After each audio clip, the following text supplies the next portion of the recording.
Hello and welcome to the next edition of the BobCAD-CAM webinar series. Today's topic is 3D programming.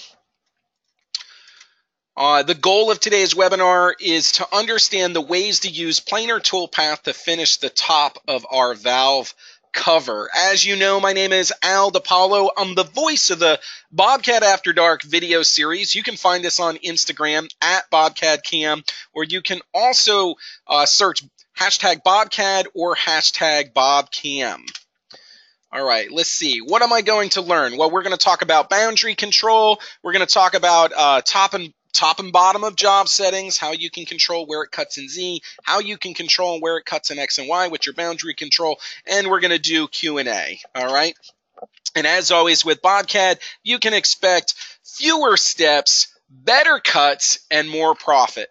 So if you give me just a moment to get my screen set up, that'd be great. And while I'm doing that, why don't you do a quick shout out, where you're from, you know, what software you're using. Are you using version 21? Are you using version 17? Are you using version 30? You know, and anything else that you may want to share with me while I get my screen set up here. So again, I really appreciate each and every one of you spending some time with me here today. Hopefully you're enjoying our valve cover project here. I think it's been kind of fun. Thank you so much, Doug, Bill, Larry, Mike, John, Scott, Murray. I appreciate each and every one of you coming and spending some time with me here today. Felix, Roger, Vic, all of you guys. We got Arizona. John's in Palm Harbor. John, I really want to connect with you. Just stop by the office. You're so close, you know. Brett Irwin is here, my favorite customer from New Jersey. Thank you so much for showing up here today. Let's see who else. We got Brian from California, or how do you say it? Kool-Aid Fornia? I don't know. All right, very good. Let's see. I'm getting distracted here. Give me a second. So we've gone through three different stages so far of the 3D boot camp. Let's see, where am I at? And today is the day we talk about Planar. Today is the day we talk about Planar, okay? So, you know, hey, Mike, thank you so much. Let's see, we got a lot of version 30, a lot of Tim Knight. Thank you so much for being here. Again, I appreciate each and every one of you. The reason why I do these webinars is to connect with you guys. Larry, thank you so much.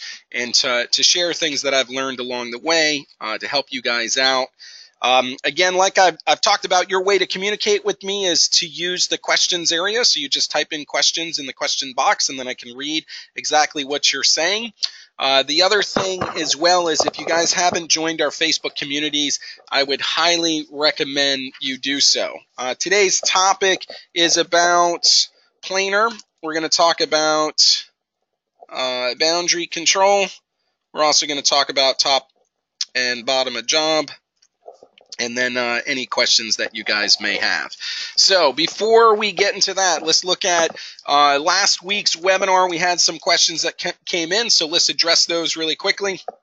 The first one is, where can I find the hotkey list? Okay, this is a very common topic. There's shortcuts within the software. Knowing these shortcuts allows you to use your keyboard, so it makes everything faster, less keystrokes. If you go under Preferences and you go to, let's see here, Shortcuts, so Preferences and Shortcuts, this list here will list out all the shortcuts in the software. And if you want to establish a shortcut, you can create one right here. All right, so that is where your shortcuts are found. I do have a document. If you'd like a document with some of the common keystrokes, you can request it. Say, please send me the hotkey document, and just include your email address, and I'll make sure that I send it out to you. Okay, if there's any questions about hotkeys, let me know. Otherwise, we're moving on to the next topic. Okay, a question that happened: how can we represent different stock shapes like a turn profile we did on a lathe? That is a really good question. A lot of the parts that you deal with will be processed on different equipment. So how do you represent the in-process stock? Let's say that I have you know, a turn profile as such. Okay, so let's say this represents my turn profile. When we're creating our job, we do have a stock wizard. In the stock wizard, there's 1, 2, 3, 4, 5, 6 different types of stock that you can set up. This is the area that we're talking about. The one we want to look at today is called revolve. This is one way to do it. There are multiple ways to do this. Again, we want to look at the revolved example, and this allows you to have a profile and be able to revolve it. Hey, John, no problem. I'll get you that hotkey document out right away. Okay, so let's erase this. We have our profile here. What we can do is choose revolved. Next, pick our geometry, select our boundary. Let's see here. Next. Okay, so as I'm going through this, I don't quite have this lined up correctly, so let's go along this way.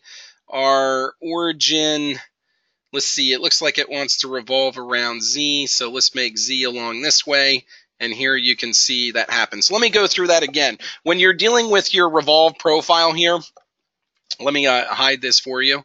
Okay, so when you're dealing with this revolve profile, I have this in the lathe area because generally when I turn a part, this is how I'm going to have it laid out. This represents the OD of the part that I want to work with. So what am I going to do? I'm going to run the stock wizard here and I'm going to choose revolved. Now, let me do something else here. Let me turn the transparency of the stock up for you guys, or should I say down? Okay, so I'm going to come in here. I'm going to go to stock wizard. I have revolved. Okay, I've picked my geometry. So I select this profile here, and then you can see that there's this gnomon here, and you can see the gnomon is now aligned. So what does that mean? It means that it revolves around Z. When you're using a revolve profile, it revolves around Z, so you want to make sure that you align the Z axis with the center line of the part. And the way that I did that, I'm going to do a new file just so we have this from scratch. Another way you could do it is just create a solid and use that, but I'm going to draw out a profile here. Again, the profile really doesn't matter. Okay, so we have some kind of profile. That is going to represent the OD of our stock. We're going to create a new job. It's a milling job. We're going to run the stock wizard here. We're going to use revolve.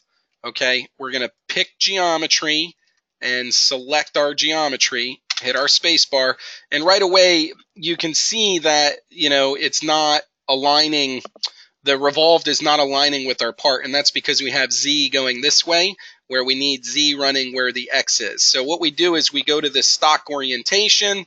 We'll say Z direction is going to be along this axis, and then you can see it rotates that part.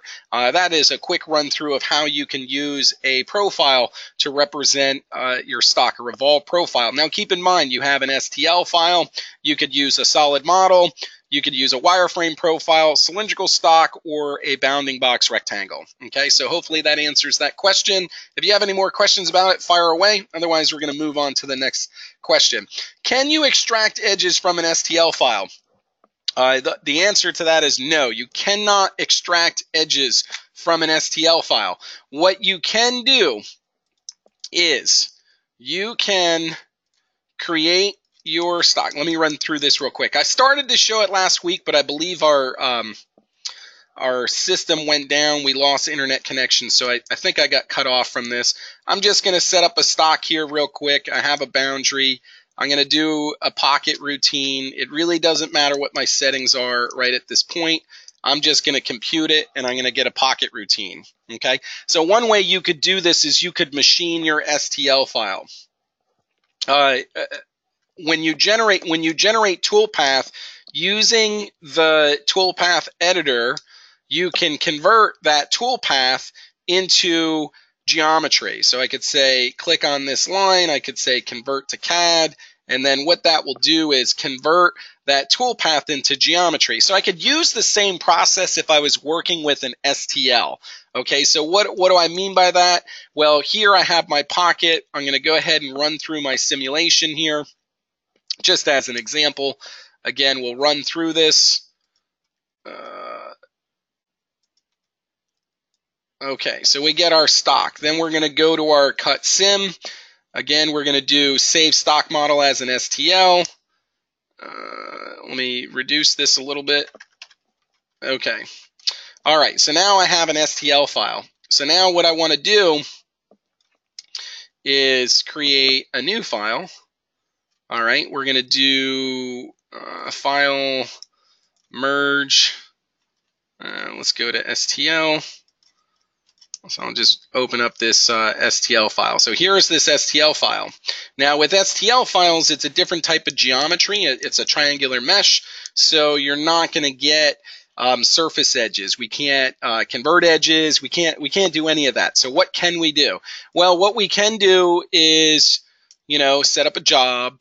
We can come in here and do, let's say, 3-axis. I'm going to do, a Z-level finish here and just compute. Let me select the settings or select the model and then compute. So here we have all our wireframe, and that wireframe is being used, by a ball mill following that profile. So now what we can do is just go into your toolpath editor, edit toolpath. Okay, any of these lines here, you can select on one of these lines. You can do convert to CAD. And this is a way that if you're working with an STL, you can generate some toolpath on it. You can convert that toolpath to wireframe. And that is how you could get some edges from an STL. So hopefully that makes sense. Yes, Brian, 3 easy ways to extract wireframe from a surface model. In this example, they were talking about an STL file. So that was the difference there. But also that is a good reference. I'm actually going to take that in case any of you want to read the article that Brian is talking about. I'll put it in the chat dialogue so that way you guys can read it. So thank you so much. Let's see here. Okay, so Tim had a question about what about using a model for a second operation to represent stock. The process I just went through from saving, I cut the part, I went to simulation, I saved out the STL. That is the same process you could use for a second operation. But you also have to keep in mind that if you have multiple setups on your part, that the simulation will follow those setups. So what I mean by that is I have this part here. Well, I'll get into that here in just a second, Tim, or maybe remind me to do it at the end of the webinar because I want to make sure I get through all my topics. Okay.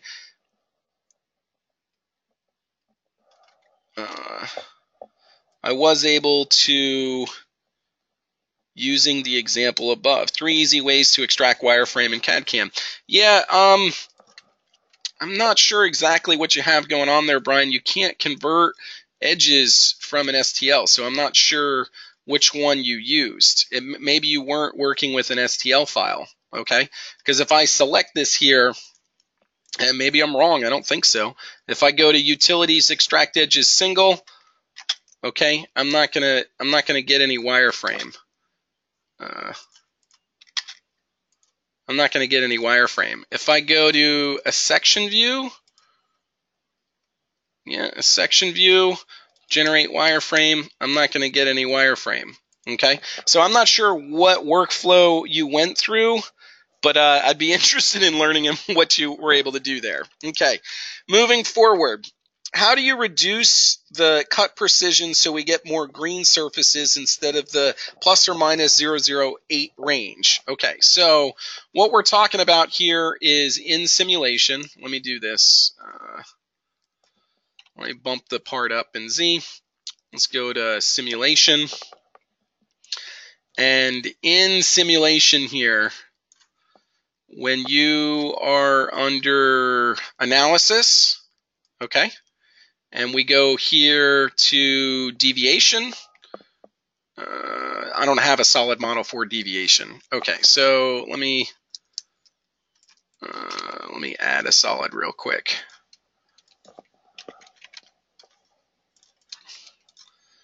So I believe that what they were talking about was the deviation report. So let me get a solid up here. All right, let's go into simulation. All right, we'll go into deviation. Okay. So within deviation, you can set a gradient minimum and a gradient maximum. So I could say the minimum is minus 15, the maximum is plus 15, and then you can see this is the color coding. You could say a minimum of 0, and then you could also say, you know, an increment of 10. Okay, so that's another way that you could use this in order to adjust your scale. Okay, so you can use these numbers in here. You can say how many colors that you want. Do you want more? Let's see, 9. No, it's not letting me adjust that. You used to be able to adjust the scale. It may be because I don't have a minimum gradient. Let's see. Yeah, if you have a minimum gradient, you can adjust these out. So you can make it greater or lower. So this way, when you run through simulation here, you can run this analysis later, and then it will show you where the leftover material is. See how in the corners it paints it the different colors. And, you know, as you add more and more iterations for your scale here based on your gradient minimum and maximum, you'll be able to see more and more color coding. So this will help you if you're trying to find where leftover material is. So hopefully that answers that question. If it doesn't, please let me know. Can you program undercuts with Z-level finish? The answer to that one is no, you cannot program undercuts with Z-level finish. You would need advanced Z-level finish. So let me do a cone here real quick. Okay, so if I have a cone, and let me just create a new job.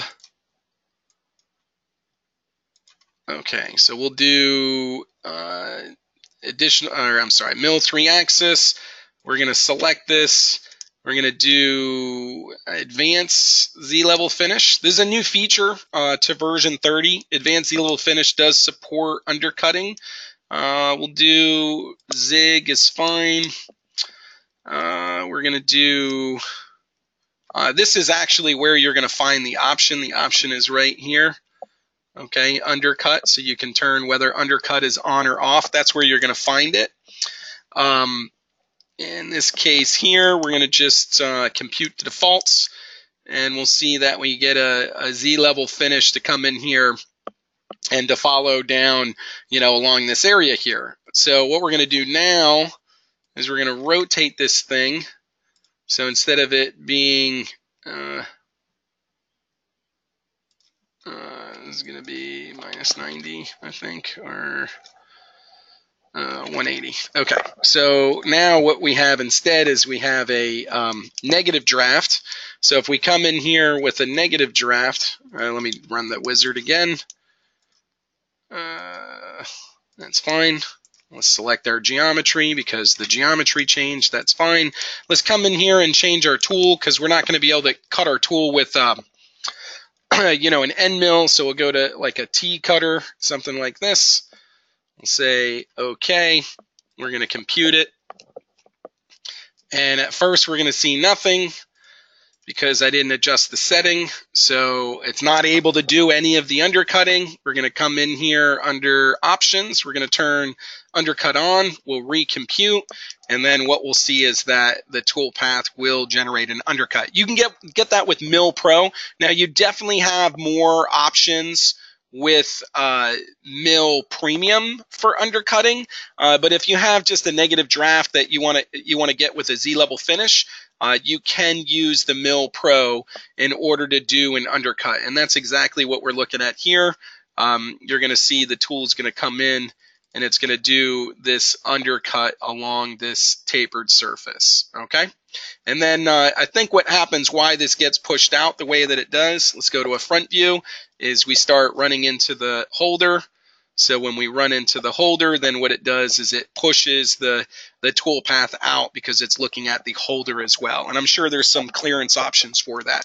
So, okay, so that's a little bit about Z-level finish with an undercut. Is simulation the same as backplotting? No. Backplotting, there is no collision checking. If the tool or the holder runs into the part, it's not going to stop it. It's not going to indicate it. I generally will go to like a transparent view of the tool, because it will make it easier to see if the tool is, it will change color if it intersects with the model, just because you have two colors on top of each other. But there are no collision checking within backplotting. So I would say no, they are not the same thing, but using backplot, also you don't have to launch simulation, so it's really quick. I don't think it's the same thing, but it does accomplish the same goal, which is to give you some visual feedback of what your tool path is doing, where your tool is, and what's going on. Okay? All right, so there's that one. Now, the next question in here is, where is the section plane command at? So the section plane, I think we added in 27. This is where you can go to view, you can go to section view, all right, and then with this section view, you can get a cross section of your part. You can move this up or down as necessary. You could choose the different planes that you may want to look at here, and then actually let me blank this toolpath out. All right, we'll blank this out. We'll go to view, section view. That is where this is found, view section view. Again, you can come in here and change what plane you're in. You can click on this little handle and you can move it. What's really cool about the section plane is you can intersect the plane with the model, and then you can generate wireframe. So when you generate wireframe, you'll get wireframe at that plane. That is a very useful tool. So that is where that's located. I put it on one of my main toolbars here because I do use it quite often. So there you go. The next question here is, can you default your machining tolerance? So I'm going to say no, you cannot. And I believe when they're talking about machining tolerance, Ron has a question. How do I get multiple views on the screen? You just go new window, then you go title, and you can go to this one, top view, this one, front view, this one, ISO view, side view, etc. So this is how you can have multiple views and multiple documents open at the same time. Again, that is window, new window, and then you can cascade or tile them. Okay, so that answers that question. Can you default your machining tolerance? So your machining tolerance, there's a couple of places where this is. If you go to preferences, setting default, these are your default settings for the BobCAD environment, okay?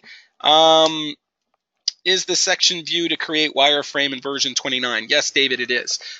So if I go back here, if I go to preferences, setting default, these would be the default settings for the BobCAD interface, right? So your background colors, your toolpath colors, shading quality, all that kind of stuff, right? So the other thing you have in here is under system, you do have some tolerances. I said no, right? Watch me stand corrected here. So you do have some tolerances. I never touch the CAM tolerance for 2-axis. You do have the CAM tolerance for 3. Lathe, I also don't touch. I don't touch these values here. Generally, these are going to be just fine, but there is some adjustment that you could make to them, but just in general, this is not where I would go in and adjust these values. But let's see. This has our 3-axis CAM tolerance. Let's see if we go to a new file here. Let's go settings part. Let's go to system tolerance 0.001. Let's say apply OK. All right, we'll do a 3-axis routine. Let's see. And it does. So you can default, I stand corrected, you can default your machining tolerance here. I usually talk about save and load feature for that, but you can default your machining tolerance for 2D and 3D. You're going to find that under preferences, setting default. You can set the default for all the new files that you create. So this is a yes, preferences. All right, cool. Look at that. Even I'm learning something. All right. Can top and bottom of job be defined at the same time? No. You have to define one at a time. Top and bottom of job, like in our example here, when you come in here and you edit this, and that's one of today's topics, is using top and bottom of job. I guess, yes, if you're going to MDI it, you can define them both at the same time. Otherwise, when you're picking, you can only pick one at a time. So hopefully that answers that question. And then the last question was, when was adaptive step down added? Adaptive step down we're talking about for Z level finish here. So in the advanced Z-level finish under parameters, we have an adaptive depth of cut. Let me turn this off. So we go to parameters, adaptive depth of cut.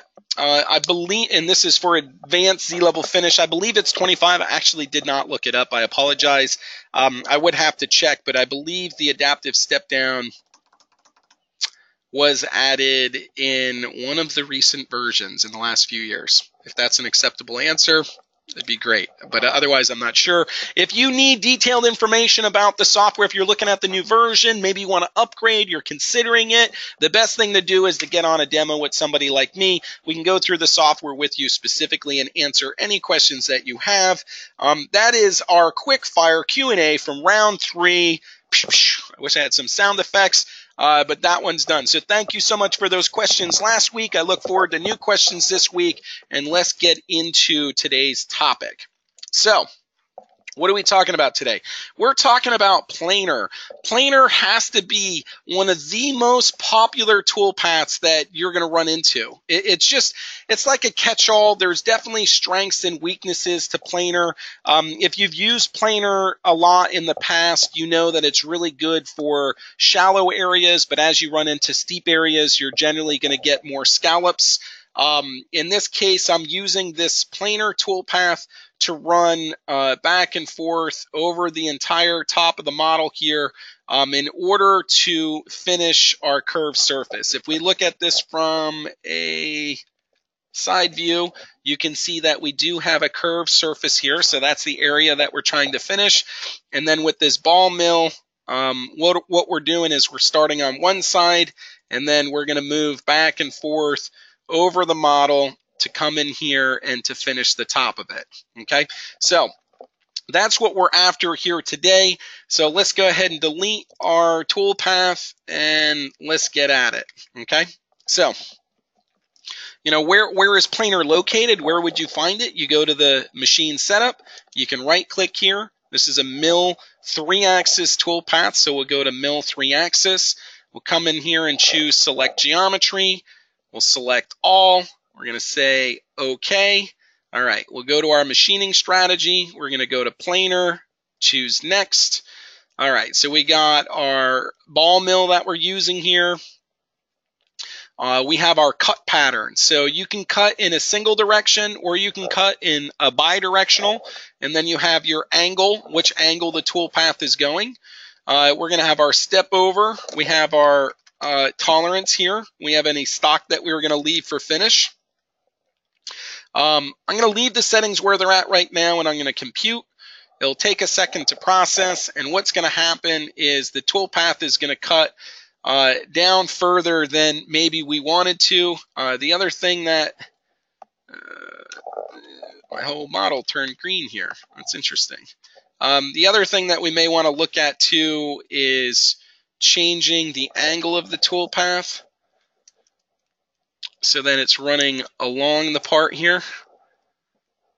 It's very strange. I don't know why that is happening. So my model is turning the color of my toolpath. So let's change the color of this. Let's go to an orange. Let's recompute, see what happens here. Now, some of you, I talked about having like a memory issue or something. I've actually done nothing to my computer yet. I haven't done any updates. I was going to uninstall and reinstall. I just haven't done it yet. You know, I'm busy with all kinds of things, but I'm sure some of that stuff would solve whatever it is that I have going on here. So give me just a second here, guys. I'm going to pause. I'm just going to close the file, and I think that's generally a good thing for you guys to consider. If you're running into some kind of issue with the software, don't just keep, you know, pushing your head against the wall. You know, you can close that file down. You can open that file back up. A lot of times, if there's any weirdness going on or something, it's like ending the task. You know, you stop and restart, and generally anything that you do, you want to have like a nice consistent workflow. So you want to step through the process from start to finish. If you get messed up in the middle, a lot of times it makes sense to restart. Yeah, I probably should check for an updated driver. I haven't done that. I promise I will. I really do, and I'll tell you what I find as I go through it. I just haven't done it yet. All right, so let's delete this guy here and try again. So we're going to do mill 3-axis, select geometry, select all. We're going to come to our planar toolpath. We're going to set up our tool size here. We're going to set our zigzag direction. We'll set our step over. I'm going to loosen up my tolerance here, and I'm going to compute. All right. All right, very good. So here, I'm sorry, I got to unpause my screen. I loaded the file and everything, but wasn't showing you what I was doing. So I'm back to where we were. So here we have our planar toolpath. It's running back and forth over the model. Okay, so a couple of things that we got. Yeah, Roger, I had the screen pause for a second while I opened a new file. David had a comment here. I don't believe it was in 25 adaptive, as I can't find it. Probably 26. You don't have to reply, just FYI. Yeah, no problem. So yeah, adaptive step down for advanced Z-level finish is not in version 25. It might be in 26. I will get an answer for that. Should have for today, just didn't get to it. Okay, so we got our planar here. The planar's moving back and forth over the model. You can see it's jumping over some of these holes here. You can see it really is doing a bad job on these vertical walls here. The other thing is you can see that it's not going all the way down to the bottom. Okay, so just a couple of things. So what do I want to address? We want to talk about boundary. We want to talk about top and bottom of job, and then questions that you have. So anytime you're in a toolpath and it doesn't seem to be cutting where you want it to cut, what do? Well, you edit that toolpath feature and you look at some of your options. Okay, there's this section, and you're going to find it in the Mill Pro. You're going to have Mill Standard, Mill Pro, Mill Premium, what have you. There's going to be options, and within those options, you can look at some of those settings. Like in here, when we're talking about cutting extents, I can look at extents or part bottom. Okay, so if I change this to part bottom here, and then I recompute, I would expect the toolpath to roll over the edge of the flange or the shoulder here and to run down the side. So that's what I would expect. Now again, in this particular case, we're actually trying to just finish the top of this surface here. So we don't really want it to go all the way down to the bottom. So we can go back here to options, and we could say extents again and recompute.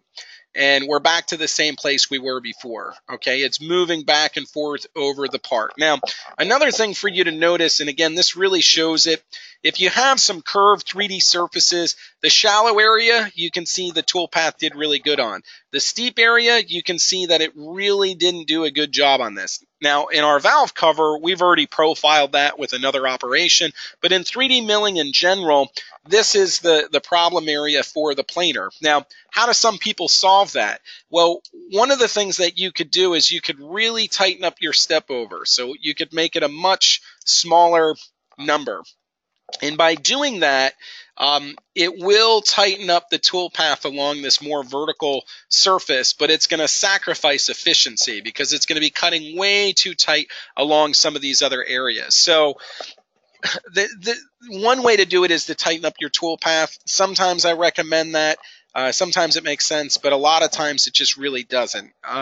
Another thing that you can do to deal with some of the scallops, again, across the top here, we're going to get a great finish, but on these walls, these vertical walls, it's really not going to clean up those areas very well. And just jamming a smaller step over is not really the most ideal scenario for this, right? So what is another option? If we go back to our step over here, another option you could do is you could change the angle of the toolpath.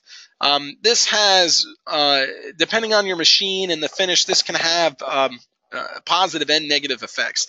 The one positive effect is by putting it on a 45, you're going to limit where this additional toolpath needs to clean up. You can see now the majority of the area of the part we're going to get a nice finish on. And again, the old school method for this is to run one at 45 in one direction and one at 45 in another direction. And I do think that has its place, but the other thing is if you're cutting in the G18 or G19 plane, you'll be able to swing arcs. And you're also only moving 2 axis, you know, Z and X or Y, Z and Y, right? Where when you're cutting across that of 45, you're cutting in X, Y, and Z. So there's more of an interpolation factor. You know, there's more data for the machine to process, and depending on your machine, that can cause more problems or not, right? So we really do want to run it parallel with the long axis. So we'll set this to 0. But what we want to do is we want to limit where it's cutting. Okay, so there's a couple of ways to limit where it's cutting. You can use a boundary, or you can use a top and bottom of job. Okay, so in our example here, we're going to go to parameters, and we're going to go to this section right here. So we're going to go to parameters, and then we're going to go to our depth settings. Okay, and we want to look at top and bottom of job. Those are the 2 areas that we want to look at, top and bottom of job, right? All right. So for us, we don't need to set the top of job because that's going to be where the machine setup is. Where we need to set would be the bottom of job, how deep we're cutting to, how far we're going to go down. So we're going to go to bottom, and again, we can enter a value here. And if you've been in the last few sessions, you know that these values are based off the machine setup location, okay, which is the reason why you also have a pick location. So I'm going to do bottom, pick bottom, and I'm going to pick up on this edge here, and it will read what that value is, okay? When I recalculate my toolpath, I'm going to get the same toolpath, but it's not going to go any further than the bottom of job, okay?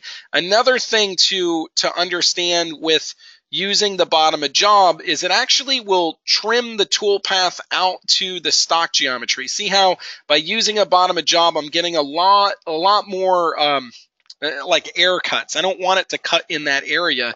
I want to get this closer to the surface. Let me but before I do that, let me go ahead and make an adjustment here because I have this number, but if we look at this from a side view, we really want the tool to roll over this edge, right? So let me get in here, and if we look at this, you can see that the tool tangency point really isn't beyond this edge here. You know, we have it let's see here. We have it running along the edge here, but we don't actually have it down far enough. Okay, so we want it to go down further. So generally, I don't know, you can add like the radius of the ball, you know, so we could get rid of that, say plus 1/4 inch, you know, and then bring it down as a negative and recompute. And then what that's going to do is, you know, drop that toolpath down further, so that way we're getting to that tangency point, okay?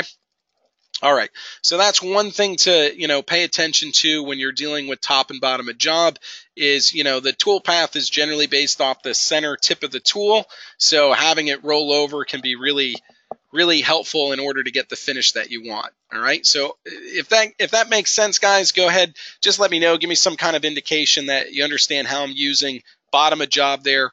The next thing that we really want to look at here is how to contain this toolpath, because I don't want it to cut all the way out further like it is. And I mean, you know, there's a couple of different ways to do this. I mean, we could generate a sacrificial surface. So what I mean by that is we could come in here and let's blank this out. We could come in here and say maybe surface extrude curve. So we could grab these 2 edges here and pull this surface.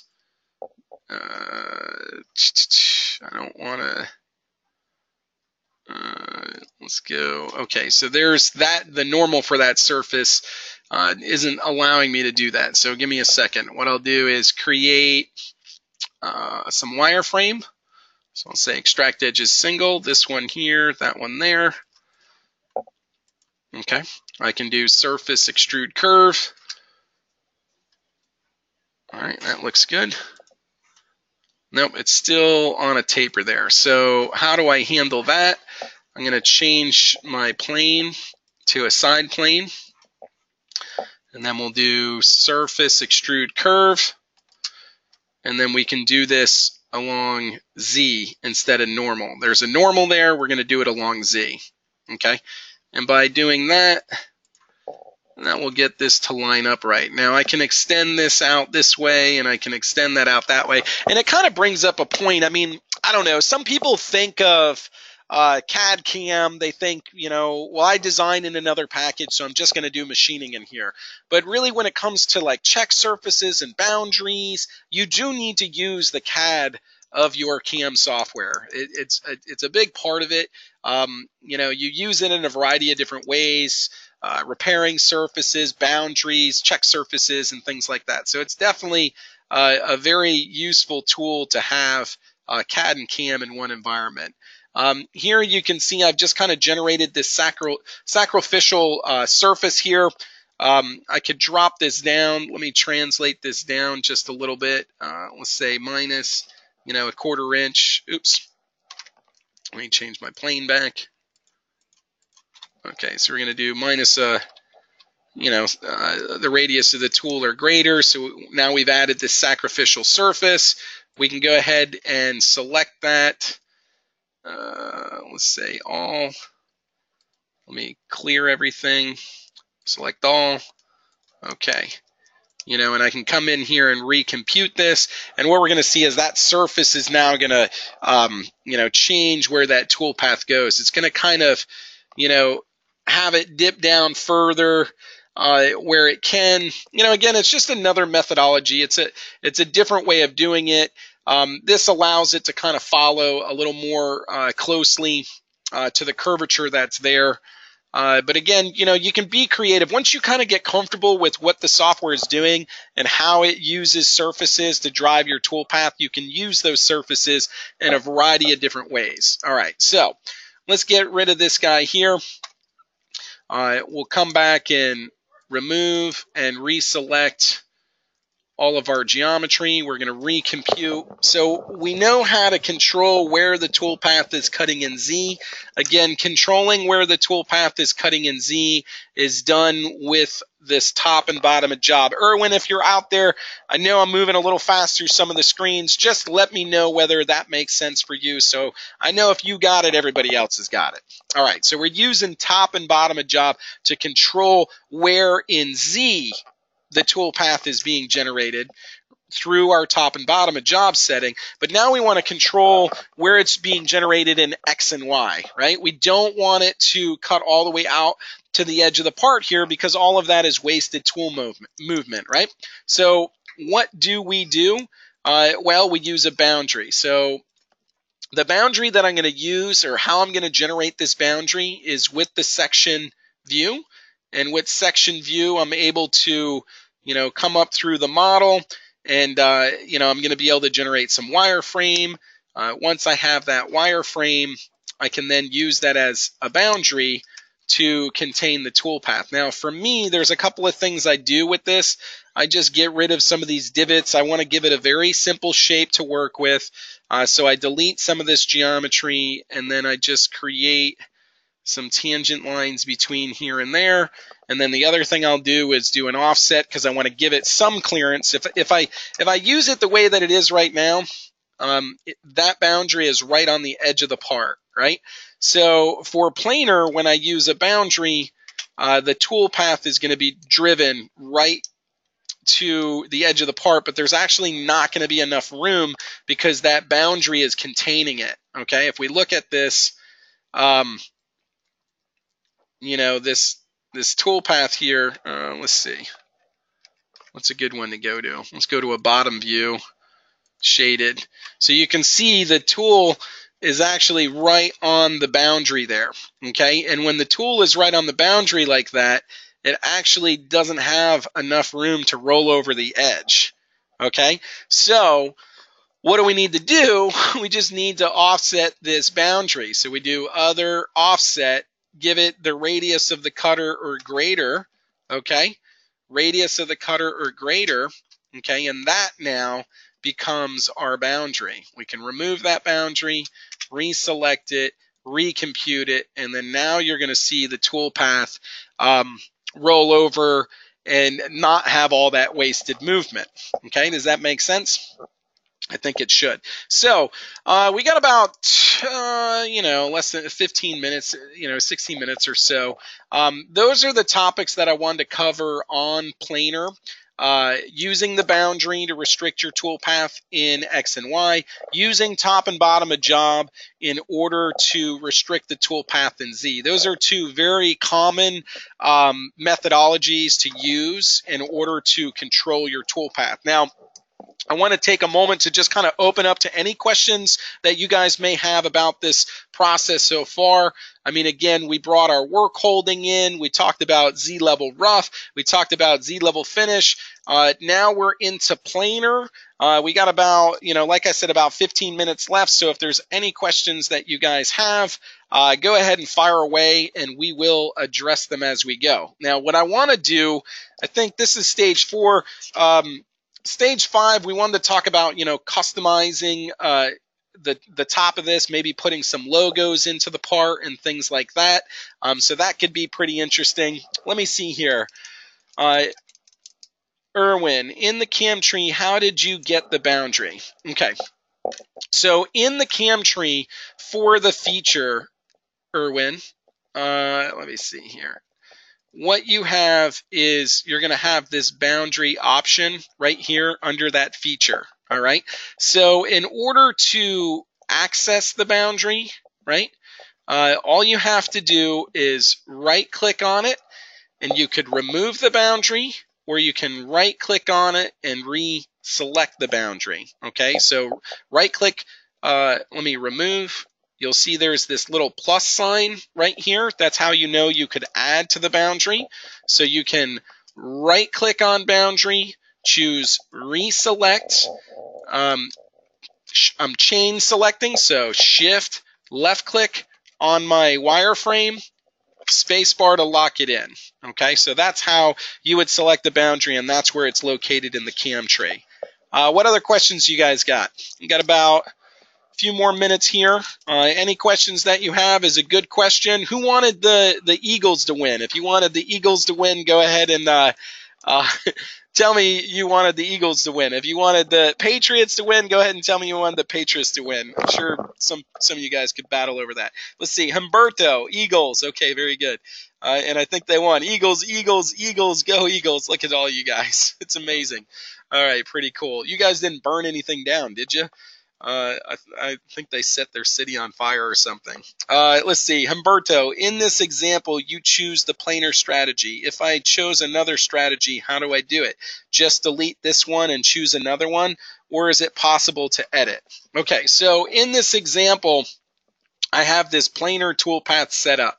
Okay, this planar toolpath is an operation. I think that's a great question, Humberto. This is an operation. So if we edit our feature and we go to machining strategies, this is the operation that I'm using. This is the available operations. If I don't want to use planar and I want to use, let's say, equidistant or something like that, what I would do is I would go to equidistant or whatever toolpath that I wanted to use, and I could add it to this list here. Okay, when I add it to this list, when I choose next, you'll see equidistant is now added to my feature. Okay. So this is the equidistant in here now. So I'm not going to change planar to equidistant. I'm going to add equidistant, and then I'm going to adjust what those settings are. Once I'm happy with those settings, okay, what I can do is compute that toolpath, and that will compute the equidistant. All right, the equidistant is going to, I didn't set the top and bottom of job, so it's going to run all over the edge. But once I have that equidistant in there and I'm happy with that, how do I get rid of the planar toolpath? Because I don't want the planar toolpath anymore. Well, one thing you could do is you could turn it off. So you could right click on that feature and turn it off. Another thing you could do is just remove it from the machining strategy. Brady, bad karma. Let's see here. Text the win on the part. Okay, that's a good idea. The underdog, very good. Not the Eagles. Can you re-show how to enlarge the boundary? Okay, I will. As soon as this gets done calculating, I'll show how to enlarge the boundary. which actually, let me just kill it. Let me just cancel it real quick. I'm going to edit this setting here. Let me just reduce the tolerance. Let's do bottom of job, minus 0.6. Finish. Recompute. This should calculate quite a bit faster. That'll get us our equidistant. So we want to add a toolpath to our feature, or add an operation, what we call an operation, to the feature. So we'll go ahead and do that.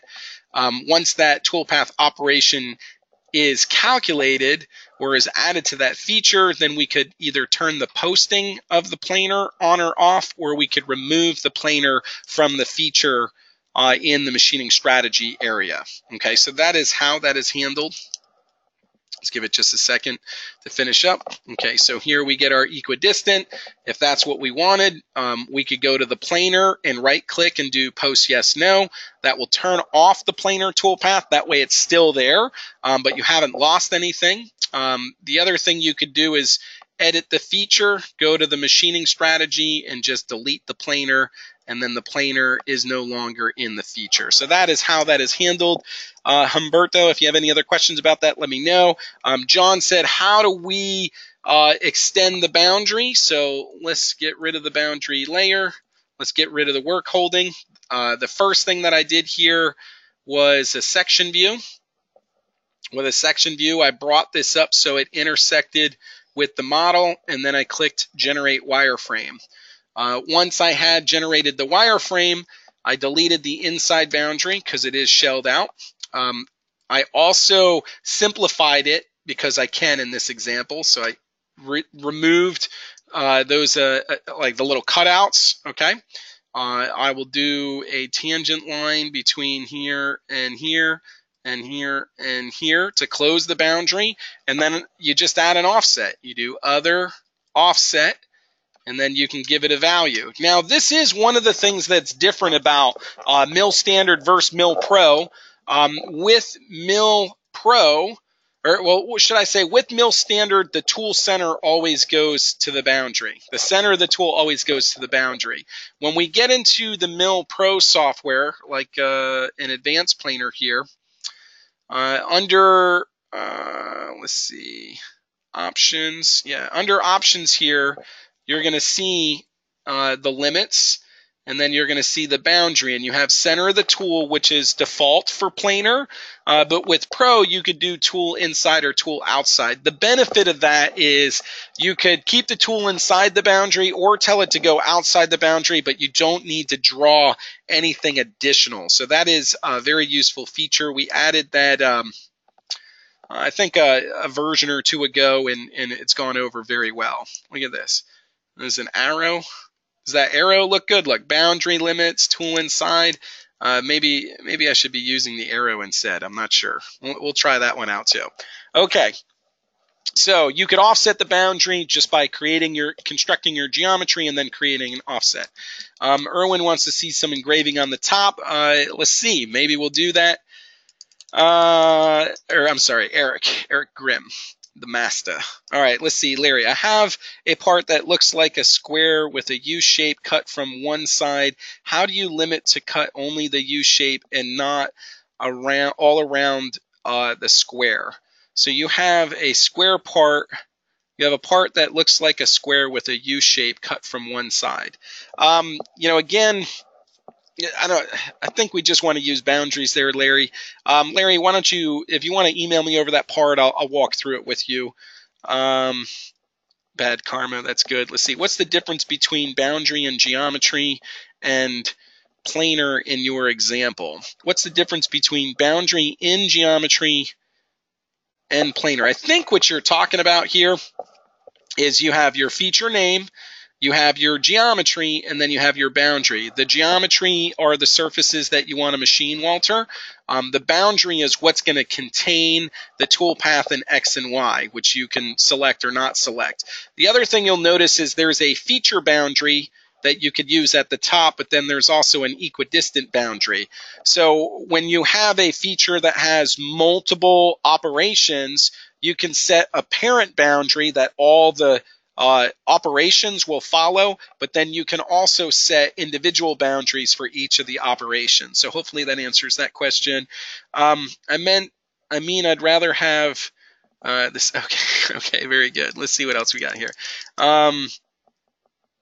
If I was modifying the cover and it was tight tolerance, I indicate, say, that the bottom left hole, how can I easily make that my origin? Okay, so what he's talking about is when you're setting your 0, like let's say we flip it over, okay, so we're going to be on the bottom now, and then now we have another setup. So we're going to add another setup here, and then we're going to edit this setup, and what we want to do is make the center of the hole the 0. So if you click origin and you click on this surface edge, you get these 2 points, one here and one there, but we don't get one in the center when you're using the snap points for the surface edge, okay? You can see there's a point there and a point there, and let me show you how you do that. If you click on origin, you say shift, left click on one of the edges, the snap points will come up. You could pick this one or this one. What he wants is the one in the center. So what you need to do is convert, let me get out of the setup here. You need to convert this to wireframe. So we'll extract edges for this one. Okay, so that gives us some wireframe. Then in our setup here, we can choose edit, and then we can just come into this circle. We're going to click origin, shift, left click. Then with the wireframe, we'll get all these snap points. Okay, the one that we want is the center, so that gives us the center. Now, the next thing we need to do, you can see Z is pointing the wrong way. So if we just toggle the Y direction, just by toggling the Y, we'll get the Z pointing the right direction. So when we're in our second setup here, we could indicate one of the features of the part, like this hole that's here, and that can be our 0. Okay, so hopefully that answers that question. Let's see, in advanced rough, how Bob see the groups to use a complete retract or an S. I had some problems with it. Okay, so what Mr. Okay, see you later, Eric. Okay, very good, Mike. You see how that works. So what we're talking about here is advanced rough. When you do an advanced rough routine, this is a 3-axis roughing routine, and we're talking about the links, and you have full retract and you have retract. So what's happening is on some machines, they don't have, I'll see you next time, Kyle. On some machines, they do what's called a dog leg rapid. So instead of it doing a point-to-point move for a rapid, it kind of looks like a dog leg in like a golf course. It like kind of curves because it's more efficient for the control to handle that. So, yep, Roger, we'll see you next time. So what you want to do is you want to force everything to go to clearance. On some of the older versions of the software, it would produce a rapid move that would be below the clearance plane. And if you have a dogleg rapid, then you may not see it in simulation. So the way that you would handle that is to use the most current software, because that isn't a problem, or to have a modified post-processor that forces the tool to go to the clearance plane before it moves. So I don't know if that particularly answers your question, because I think you're running a version 25 or version 26. But what you want to do is make sure that you have your within groups rapid retract for large gaps. In between groups, you want it set to retract. This way, you'll have the tool go to the clearance. With the machine new 0, with this new 0 machine setup, how can I change the view to use the new Z as top? Okay. So let's say that you have your part, like right now, if I do Control 1, I'm in a top view, but now I want to look at the bottom view as a top view. Okay, there's a couple of ways to do this. The way that we're going to do it here today is we're going to create a new UCS based off of a planar face, and I'm going to click on this face. All right, so what that does, let me turn my UCS on. Okay, so what that does is it creates a new coordinate system, user coordinate system.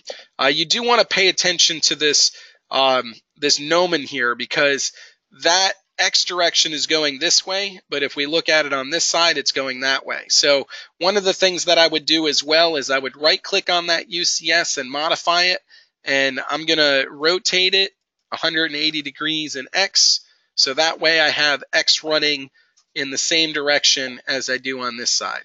Okay, now that I have it set up that way, at any time if I want to get to the bottom view like a top view, what I'll do is I'll go to my view pane, and then I'm going to do view normal.